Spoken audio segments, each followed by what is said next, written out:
If you're a founder of your own startup, you've probably wondered, how fast should my startup grow to be interesting to a venture capital investor? Venture capital firms typically invest in early-stage startups that they believe have the potential for long-term growth, with the aim of either an IPO or an acquisition. Historical data has shown that SaaS companies typically have an annual recurring revenue of $100 million at a growth rate of over 25%. According to a study done by SUBSIDIZED Ventures, this is the growth target that entrepreneurs looking for VC investment should aim to hit. So you want to hit $100 million eventually, but over time, growth rates of any company, however, goes down. The question is whether it's a healthy decline. SUBSIDIZED Ventures estimated that the best-in-class SaaS companies captured at least 82% of last year's growth percentages, hence it declines, but not by too much. Plotting this ideal trajectory gives you the Mendoza line. To be of interest to any VC, entrepreneurs should aim to either be above or on the line. But that's not the full picture.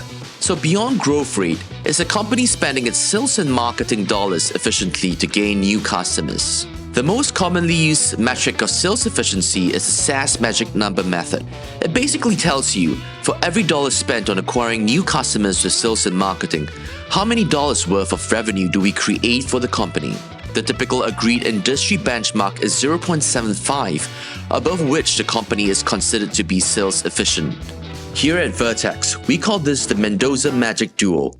Using the Mendoza line, we first calculate the difference between the company's year-on-year growth and its expected growth on a basis point level.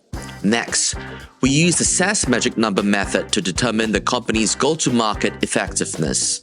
The resulting figure is then plotted on a quadrant. It can fall into one of four categories.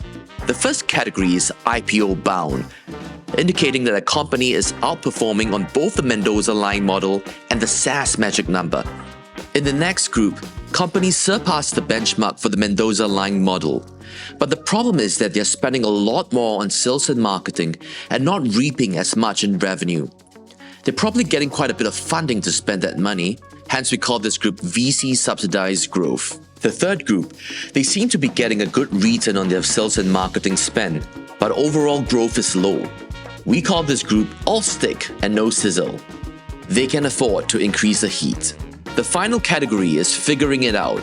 Companies in this quadrant have suboptimal growth rates below the Mendoza line, as well as SaaS magic numbers below 0.75.